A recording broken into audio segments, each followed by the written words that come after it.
Thanks so much for being with us this afternoon. Well, if you didn't know, Concordia, you didn't know? I did not know You did this. not know? No. Oh, this is so cool. Concordia is home to a bunch of really amazing old signs from days gone by.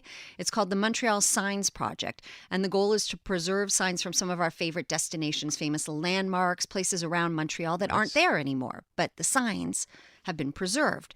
Now those signs are going to have a new home in the Quartier des Spectacles. Matt Soar is the director and co-founder of the Montreal Signs Projects, and he joins us now. Thanks for your time today, Matt. Oh, you're most welcome. Hi. Matt, I didn't know. He didn't I'm know, sorry. Matt. I want to know. I love these signs. You have the Ben's Delicatessen sign? Absolutely. That was one of the first we got. It's right next door to the Warsaw supermarket sign. See? Wow. I want to see. Okay. Tell him a few more, Matt. See, we've spoken before, but Aaron evidently did not know about this. So tell him a few more of the signs that you have. Okay, stop me when you get bored. So Paramount Cinema, Navarino Cafe, One Wing Foods, Le Beau Pharmacy, Whoa. Joux, Shine Arts.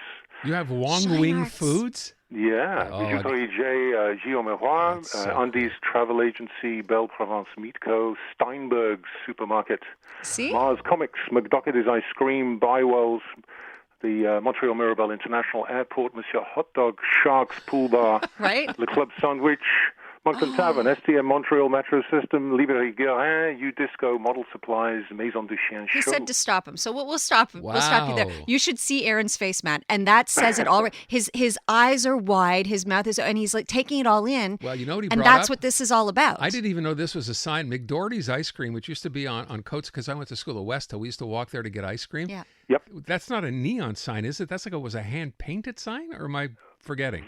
very much so. Yeah, hand-painted signs. So we got all Wow. kinds of signs. I We got love neon that. signs, hand-painted signs, fabricated signs, wood signs. It's never-ending. So I've been to it's like a hallway in Concordia to see some of the old signs when I guess when this first started. I don't remember when I went.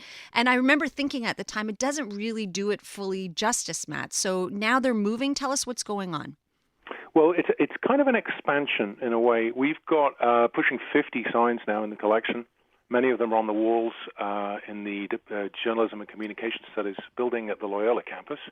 But for about the last 5 years, we've been working with the MEM, the Centre des Mémoires Montréalaises, to put some of the signs into their lobby area. Now, they have 13 signs, and just recently, they're not opening until the fall, but just recently they actually installed most of the 13 signs in the lobby area, which can be seen from the street. They've got new neon in them. They look absolutely magnificent. How did you decide which signs get to go there? Good question. It was a process of negotiation. I was working with a wonderful person called Catherine Charlebois, and it was a bit like horse trading. She said, if you can give me the Fairmount Bagel sign, then I won't ask for the Steinberg sign. And so it went. That's fun. It's very cute. That is so cool. And now they're going to be on public display. Is it going to cost money to be able to go see them? How's this going to work?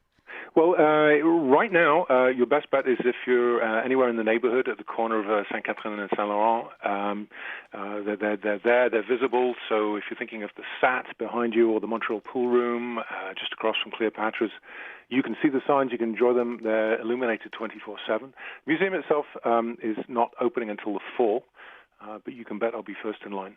So how do you typically acquire these? Do you have to acquire rights to them? I mean, how did they end up with you? All kinds of different ways. Once the word has got out that I'm a bit of a sign nut, magical things happen. I get calls, I get emails, I get tip-offs. Social media is very useful in that respect. Sometimes I'm lucky enough to have an owner of a sign. Some of you may know the La Paris burger joint. The owner, the former owner of La Paris, actually contacted me and said she knew about the project and would I like their neon sign. So that's a brand new part of the collection. Yeah, the sad part is you're taking signs from places that used to exist that now no longer exist. That's actually kind of sad. But it's nice to see them absolutely, yeah. live on So in signs. that's part of the sadness of Yeah.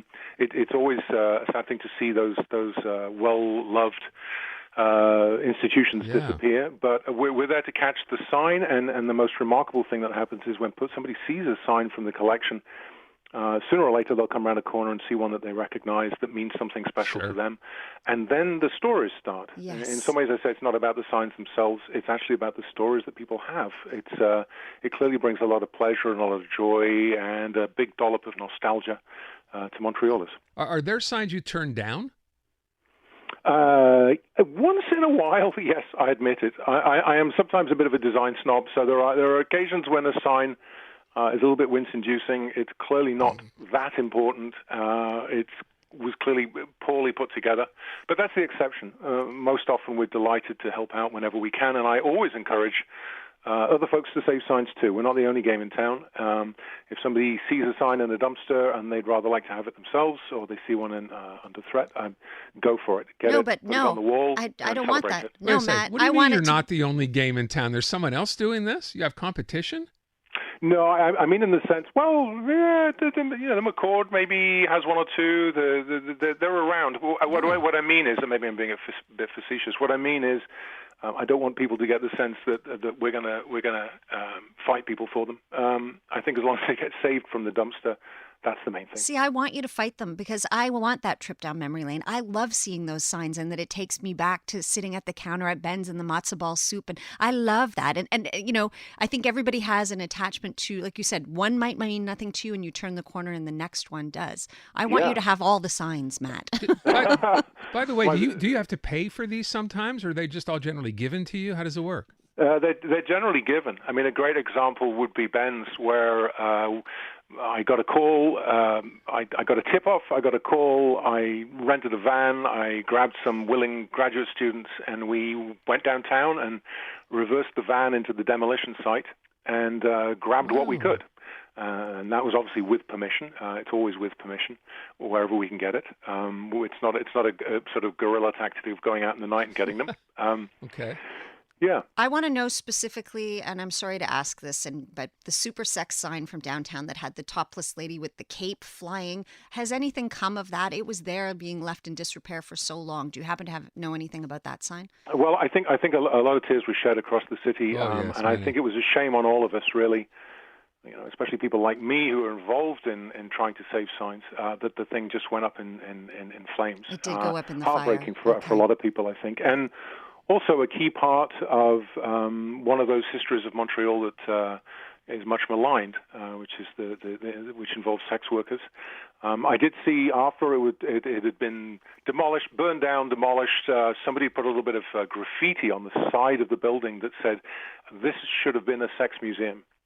And I was sympathetic to that. Yeah, very good point. You don't have the Eaton's one, do you? You have Eaton's?